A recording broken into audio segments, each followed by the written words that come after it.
Hey salam friends, welcome back to the channel. So this is actually a long overdue video updating you all on my portfolio for the past 1 year, 2024. This is 2025. This is 2 years after my investment in Gotrade. Let's go to the video. Okay, let's go.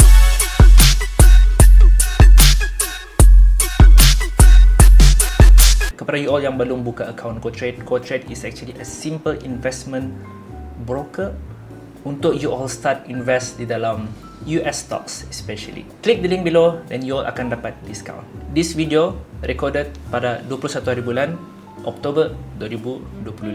Sepatutnya this video was recorded 2 months ago, August, September. Tapi as we know, for the past few months, ada banyak market sentiment yang actually affect everybody's investment portfolio.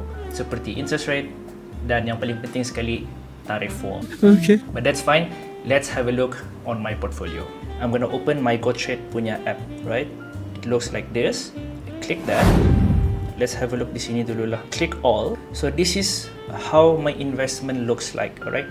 Kalau kamu lihat my previous video, ada this sharp spike ini ialah di mana aku start, aku tambah aku punya deposit ataupun aku punya investment.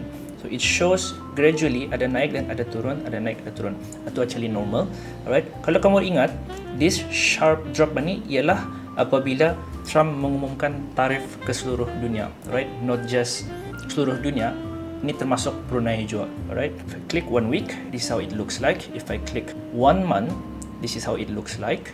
If I click 3 months, this is how it looks like.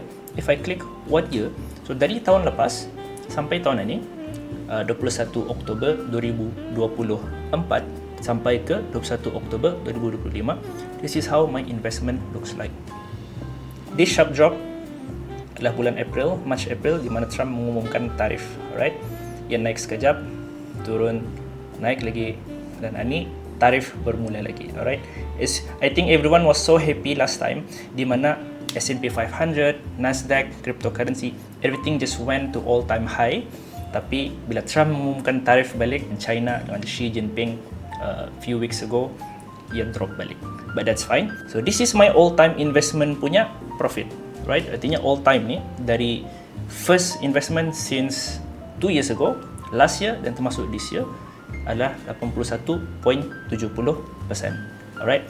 So never mind, I can show you berapa. So this is my total investment so far, my profit lah, right? 81% return, total return sebanyak 7,285 US dollar. Alright, basically this is just my trial account untuk tunjukkan kepada you all. Actually can start investing as low as 1 US dollar. Tak perlu pun budget yang besar. Ini adalah wang-wang lebihan yang ada yang boleh digunakan untuk membuat pelaburan. It shows here aku ada 4.51 cash available.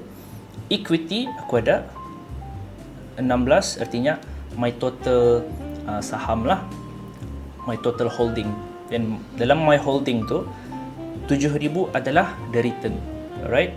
Artinya 16,000 tolak 7,000 dalam approximately around 9,000 plus adalah my initial investment dan pulangannya adalah sebanyak 80%, iaitu 7,200 menjadikan 16,000, right? Selama 2 tahun pulangan sebanyak 80%, okey ke okey? Alhamdulillah, memang okey, alright? Tapi of course past performance indah menjanjikan future punya performance. Trump mengumumkan tarif, Federal Reserve menurunkan kadar faedah, diorang akan turunkan lagi kadar faedah sebanyak 2 kali tahun ini sebelum Disember. Adakah ia akan naik lagi?